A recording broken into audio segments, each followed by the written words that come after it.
सप्तमी विज्ञान में हमारा द्वितीय पाठ है प्राणियों में पोषण। इससे पूर्व हमने पढ़ा था पादपों के अंदर पोषण, कि पादपों के अंदर जो पोषण है वो किस प्रकार से होता है।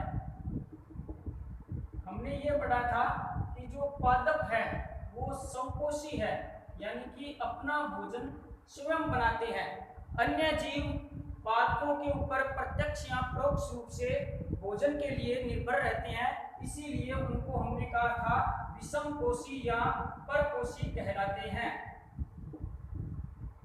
कुछ जीव ऐसे हैं जो पौधों को खाकर जीवन यापन करते हैं, कुछ ऐसे हैं जो पौधों को खाने वाले जीवों को खाकर अपना पोषण प्राप्त करते हैं, यानी मांसाहारी है। कुछ ऐसे भी हैं जो कि भोजन के रूप में पादप एवं जंतु दोनों को खाते हैं। षष्ठी कक्षा में हमने पढ़ा था कि कुछ जीव शाकाहारी होते हैं और कुछ जीव मांसाहारी होते हैं, और कुछ जीव ऐसे हैं जो पादप और जंतु दोनों को खाते हैं, यानी कि सर्वाहारी होते हैं। प्रत्येक जीव में पोषण की आवश्यकता अलग अलग है। बात यह है कि पादपों में जिस तरह से पोषण होता है उसी तरह से जंतुओं के अंदर पोषण की आवश्यकता क्यों है। जंतुओं को अपने शरीर की वृद्धि, विकास और मरम्मत के लिए पोषण की आवश्यकता होती है। जो जंतु है वो सामान्यतः अपना भोजन कार्बोहाइड्रेट के रूप में ग्रहण करते हैं। यह जो कार्बोहाइड्रेट है यह भोजन का एक घटक है। पूर्व कक्षा में हमने यह पढ़ा था कि पादपों के अंदर जो जंतु है उनके अंदर भोजन के कुछ घटक आवश्यक होना जरूरी है। तो उन घटकों के आधार पर हमने कहा था कि वह भोजन संतुलित आहार कहलाता है, जिसमें कार्बोहाइड्रेट भी सम्मिलित था, प्रोटीन भी था, वसा भी था, जल और खनिज लवण भी था, और कुछ मात्रा के अंदर आहारी रेशे या फिर विटामिन वगैरह है, रफेज है, इनकी भी आवश्यकता थी। तो यहाँ पर जो जंतु है वो पोषण के तौर पर मुख्यतः कार्बोहाइड्रेट को ग्रहण करते हैं। यह जो कार्बोहाइड्रेट है यह एक जटिल पदार्थ है। तो इस जटिल पदार्थ को आवश्यकता के अनुसार एक सरल पदार्थ में तोड़ना आवश्यक है, ताकि वो अपने सरल घटकों के अंदर टूट जाए और हमारे शरीर को वृद्धि, विकास, मरम्मत के लिए ऊर्जा प्राप्त हो जाए। तो यह जो कार्बोहाइड्रेट है यह इस तरह से जटिल रूप में पाया जाता है। पोषण की प्रक्रिया के दौरान यह कार्बोहाइड्रेट अपने सरल रूप में टूट जाता है। तो इस क्रिया को हम विखंडन कहते हैं, यानी कि खंड अलग अलग हो जाना। तो जो जंतु है उनमें कार्बोहाइड्रेट जो कि जटिल पदार्थ है उसको सरल पदार्थ में विभक्त करना, भोजन के रूप में अंतर ग्रहण करना और उस भोजन से विखंडन कर अपने शरीर की ऊर्जा प्राप्ति करना ही भोजन का पाचन या विखंडन कहलाता है।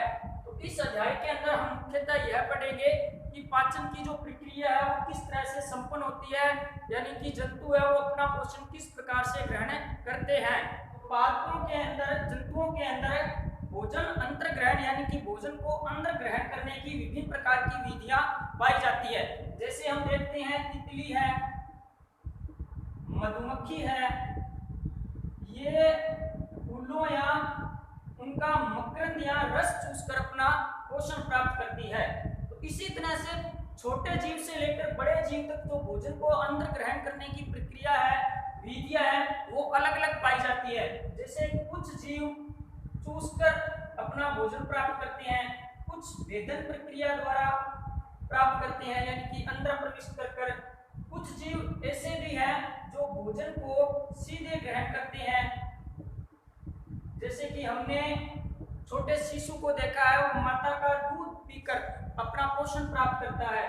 तो कहने का मतलब जो जीव है वो पोषण के लिए अलग अलग युक्तियां या विधियां अपनाती है। ऐसा ही एक समुद्री जीव है तारा मछली, या जिसे स्टार फिश के नाम से जानते हैं। यह जो तारा मछली है यह अपना भोजन कैल्शियम कार्बोनेट के कवच वाले जीवों को ग्रहण कर प्राप्त करती है। तारा मछली अपने अमाशय को बाहर निकालती है और कैल्शियम कार्बोनेट वाले जो जीव हैं उनको अपने अमाशय में पचाकर धीरे धीरे पाचन करने के बाद में अमाशय की सहायता से जो कठोर कवच है कैल्शियम कार्बोनेट का उसको बाहर निकाल देती है। तो हर जीव के अंदर भोजन को अंदर ग्रहण करने की प्रक्रिया अलग अलग है। ठीक ऐसा ही एक सूक्ष्म जीव है जिसे हम बोलते हैं अमीबा।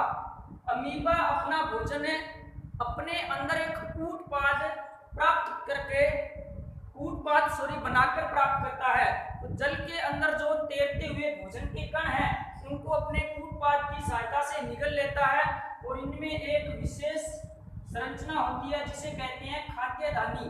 तो उस भोजन को अपनी खाद्य धानी में प्रविष्ट कर लेता है और अपचित भोजन है वो जब इस खाद्य धानी में भर जाता है तो खाद्य धानी अमीबा की सतह के ऊपर आकर फूट जाती है, जिससे अपचित भोजन को क्या कर दिया जाता है, बाहर निकाल दिया जाता है। अब हम देखते हैं मानव के अंदर भोजन का पाचन, यानी मानव में भोजन को किस तरह से ग्रहण किया जाता है और किस तरह से वह भोजन सरल रूप में टूटता है। मानव के अंदर जो भोजन ग्रहण करने का प्रमुख अंग है वो है मुख, यानी कि मुंह के द्वारा भोजन को ग्रहण किया जाता है। यह भोजन एक लंबी नलिका जिसे हम बोलते हैं आहार नाल, इस आहार नाल से होकर यह पूरा भोजन हमारे शरीर में पहुंचता है। आहार नाल के अंदर क्रमानुकुंचन गतियां होती है जिसकी सहायता से भोजन का पाचन किया जाता है। पाचन होने के बाद शरीर को ऊर्जा प्राप्त होती है और शेष जो अपचित भोजन है उसको मल के रूप में गुदा द्वार के द्वारा अलग कर दिया जाता है। तो मानव के अंदर जो आहार नाल है इसके प्रमुख भाग हैं। सबसे पहला भाग है मुख गुहा और दूसरा भाग है ग्रास नाल या इसे कृषिका भी बोलते हैं। तीसरा भाग है अमाशय जिसे हम पेट के नाम से जानते हैं।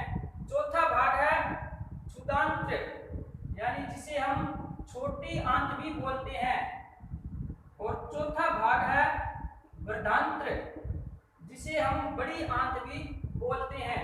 इसी तरह से नेक्स्ट और अंतिम भाग है वो कहलाता है मलाशय या मलद्वार या फिर इसे गुदा के नाम से भी जानते हैं। तो आहार नाल के ये सारे भाग मिलकर और हमारे मुख के अंदर पाई जाने वाली लार ग्रंथियां, इसी तरह से यकृत, इसी तरह से अग्नाशय ग्रंथियां, ये ग्रंथियां विशेष प्रकार के पाचक रस स्रावित करते हैं जो कि जटिल कार्बोहाइड्रेट या जटिल भोजन है उसको सरल टुकड़ों में तोड़ने का काम करते हैं। तो ये सभी मिलकर एक तंत्र का निर्माण करते हैं जिसे हम बोलते हैं पाचन तंत्र। तो पाचन तंत्र है वो शरीर का एक तंत्र है और इससे संबंधित जो अंग है वो हमारा कहलाता है आहार नाल। तो अब हम विचार करेंगे कि मानव के अंदर भोजन है इन विभिन्न भागों में किस तरह से पहुंचता है और उस भोजन का इन अंगों के अंदर आखिर क्या होता है। मानव में जो पाचन की प्रक्रिया है उसके प्रमुख अंग जो मैंने बताया आपको, मुख गुहा, वृश्चिका, आमाशय, छोटी आंत, बड़ी आंत, मलाशय, गुदा द्वार। तो इन सभी में पोषण या भोजन को पचाने का प्रक्रम किस तरह से होता है। तो सबसे पहला अपना भाग है मानव पाचन का मुख गुहा जिसे मुख या मुंह के नाम से भी हम जानते हैं। तो मानव के अंदर भोजन का पाचन है वो मुख गुहा से ही प्रारंभ हो जाता है। ध्यान देने योग्य बात है कि हमारी जो मुख गुहा है इसके अंदर तीन प्रमुख संरचनाएं पाई जाती है। एक नंबर है दांत, दूसरी जो संरचना है वो है जीभ और तीसरी जो संरचना है वो है लार ग्रंथि जिसे लाला ग्रंथि के नाम से भी जाना जाता है। तो सर्वप्रथम जो जटिल भोजन है स्टार्च या मंड के रूप में जटिल कार्बोहाइड्रेट है उसको मुख गुहा के अंदर प्रविष्ट करवाया जाता है। हमारी मुख गुहा के अंदर पाए जाते हैं दांत। दांत है वो भोजन को चीरने, फाड़ने, चबाने इत्यादि का काम करते हैं। तो हमारे जो दांत है वो सामान्यतः 4 प्रकार के होते हैं, यानी कि दांतों के जो प्रकार है वो 4 प्रकार के हैं। प्रथम प्रकार के हैं कृंतक, दूसरे हैं रदनक, तीसरे हैं अग्रचौर्णक और चौथे प्रकार के दांत होते हैं हमारे चवर्णक। तो ये 4 प्रकार के दांत हैं। चारों ही प्रकार के जो दांत है उनका कार्य सामान्यतः अलग अलग होता है। कृंतक जो दांत है और रदनक जो दांत है ये भोजन को चीरने फाड़ने का काम करते हैं, यानी कि भोजन को छोटे छोटे टुकड़ों में तोड़ने का काम करेंगे। इसी तरह से अग्र चवर्णक और चवर्णक है, इनका मुख्यतः कार्य है भोजन को चबाना, जिनको हम सामान्यतः जाड़ के नाम से जानते हैं।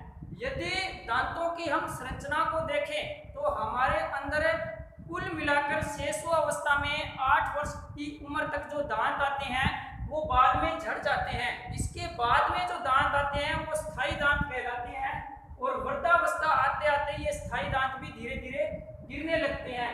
तो हमारे अंदर जो कृंतक दांत है इनकी संख्या निचले जबड़े के अंदर 2 और ऊपरी जबड़े के अंदर भी होती है 2।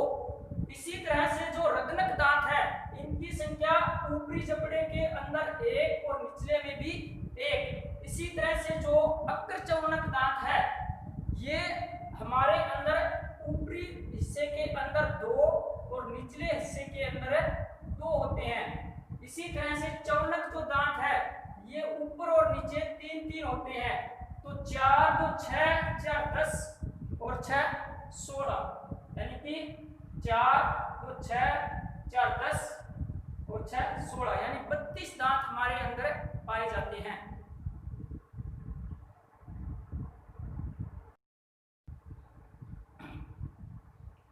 तो इस तरह से ऊपरी और निचले जबड़े दोनों में मिलाकर कुल मिलाकर हमारे अंदर दांतों की संख्या हो जाती है 32। कभी कभी हम मिठाई वगैरह या मीठी चीज टॉफी वगैरह ये खाते हैं तो उसके कुछ कण हमारे दांतों के अंदर रुक जाते हैं। बाद में उन कणों का बैक्टीरिया या जीवाणु के द्वारा निम्नीकरण किया जाता है, जिसके कारण हमारे अंदर दंत क्षय की समस्या हो जाती है। आजकल यह समस्या ज्यादा रहती है और दांत धीरे धीरे कमजोर होने लगते हैं, जिसे हम कीड़ा लगना बोलते हैं। तो दंत क्षय का कारण हमारी मिठाइयों को खाने के कारण होता है। इसी तरह से जो दूसरा पार्ट है वो है जीभ। जीभ का प्रमुख काम है स्वाद को ग्रहण करना। जीभ के ऊपर स्वाद कलिकाएं पाई जाती है जो कि हमारे अंदर भोजन के विभिन्न प्रकार के स्वाद का पता लगाती है। जैसे अग्र भाग पर मीठे का पता लगना, पार्श्व भाग पर नमकीन और सबसे पश्च भाग उस पर तीखेपन या खारेपन का पता हमें जीभ की सहायता से लगता है। इसी तरह से तीसरा मुख के अंदर पाए जाने वाला अंग है लार ग्रंथि। हमारी जो ये साइड है यहाँ पर लार ग्रंथियां पाई जाती है। इनका प्रमुख काम होता है लार का स्त्राव करना, और लार हमारे भोजन को नम और लुब्धिनिमा यानी कि गीला बना देती है, ताकि भोजन कंठ की सहायता से आसानी से नीचे जा सके। और साथ में ही लार के द्वारा एमाइलेज नाम का एंजाइम स्रावित किया जाता है। एमाइलेज या फिर इसको टाइलिन के नाम से भी जानते हैं।